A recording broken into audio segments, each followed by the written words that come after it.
పరిశుద్ధులు ప్రియులైన దేవుని పిల్లలందరికీ యేసుక్రీస్తు నామమున పేరిట శుభవందనాలు తెలియజేసుకుంటా ఉన్నాను.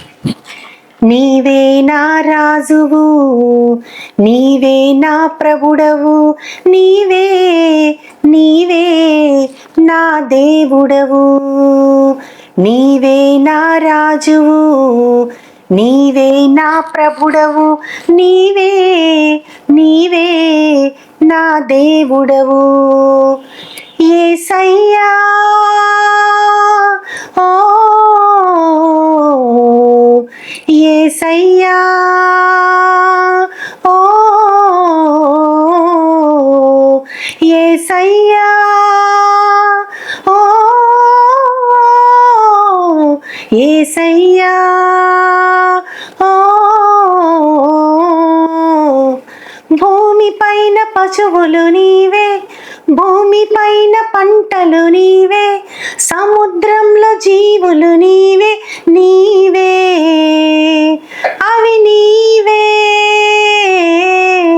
భూమి పైన పశువులు నీవే, భూమి పైన పంటలు నీవే, సముద్రంలో జీవులు నీవే, నీవే అవి నీవే.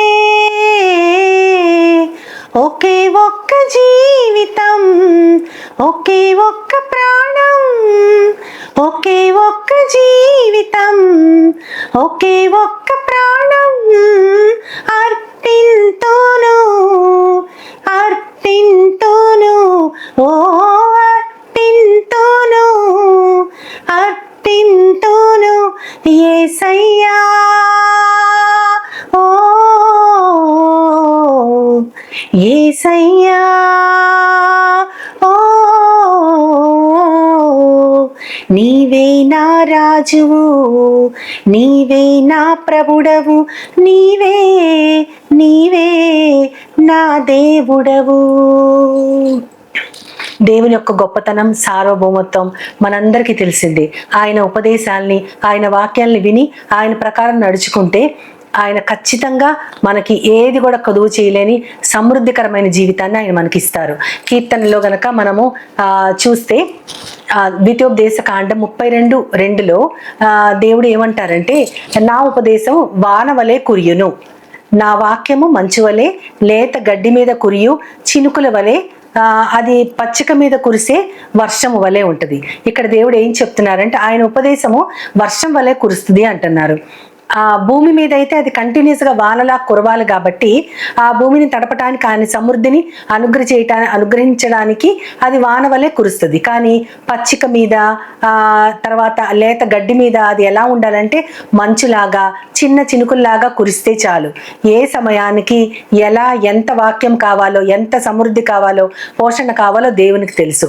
ఆయన ఉపదేశం వర్షంలా కురిసినా, అది మంచులాగా ఉన్నా, లేత గడ్డి మీద కురిసే చిన్న చినుకుల్లా ఉన్నా అది ఖచ్చితంగా మనకు ఉపయోగపడేది. ఆయన ఉపదేశం, ఆయన వాక్యము ఎంతగా మనల్ని ఆదరిస్తాయో కీర్తనకారుడు ఎంతో స్పష్టంగా చెప్తాడు.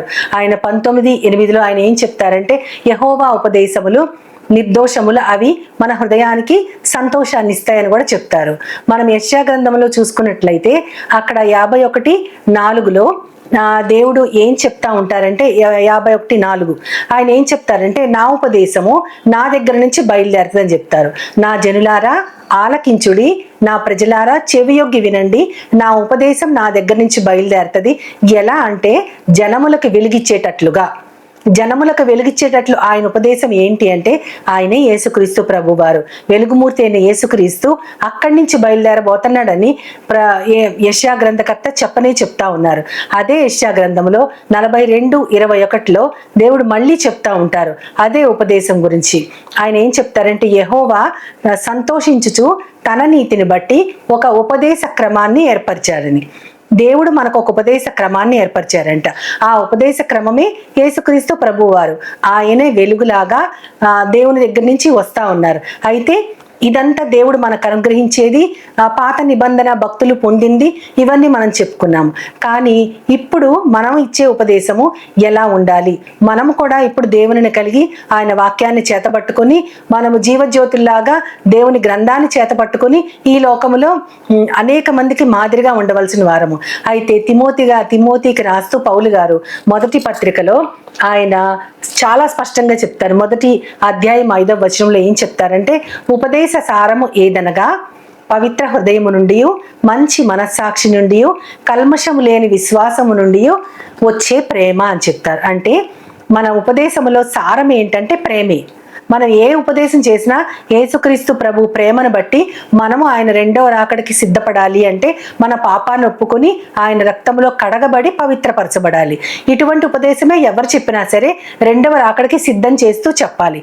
అదే ప్రేమ.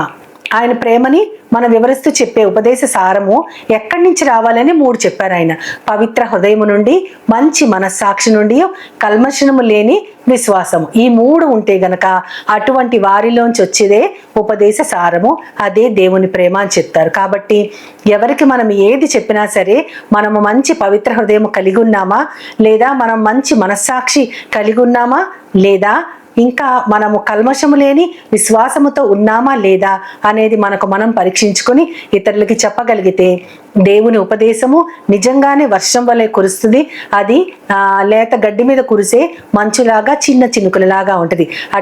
అటువంటి ఉపదేశం ఇప్పుడు సమృద్ధిగా చాలా మంది వెదజల్లి వాళ్ళు కూడా అభివృద్ధి పొందుతున్నారు. కానీ అటువంటి ఉపదేశాన్ని మనము మనసులోకి తీసుకొని దేవుని రాకడ కొరకు సిద్ధపడగలుగులాగున మనము చిన్న సహాయం కోరుతూ దేవుని ప్రార్థన చేద్దాం. ప్రేమ నమ్మకం గల నా ప్రియ పరమ తండ్రి, నాయన వర్షములాగా కురిసే ఉపదేశమైనా, నీ దగ్గర నుంచి వచ్చే యేసుక్రీస్తు వెలుగైనా సరే ప్రభా, మాలోంచి వచ్చే ఉపదేశ సారం మాత్రము పవిత్ర హృదయం నుంచి, మంచి మనస్సాక్షి నుండి, కల్మషము లేనటువంటి విశ్వాసము నుండి కలిగేటటువంటి ప్రేమలాగా మాలోంచి బయలుపరచబడాలని నన్ను, మమ్మల్ని అందరినీ కూడా నీ యొక్క చేతులకు అప్పగించుకుంటూ నీ ప్రియ కుమారుడు, నా ప్రియ ప్రభు అయిన యేసుక్రీస్తు ద్వారా కోరి ప్రార్థిస్తున్నాను పరమ తండ్రి. ఆమేన్, ఆమేన్, ఆమేన్. వందనాలు.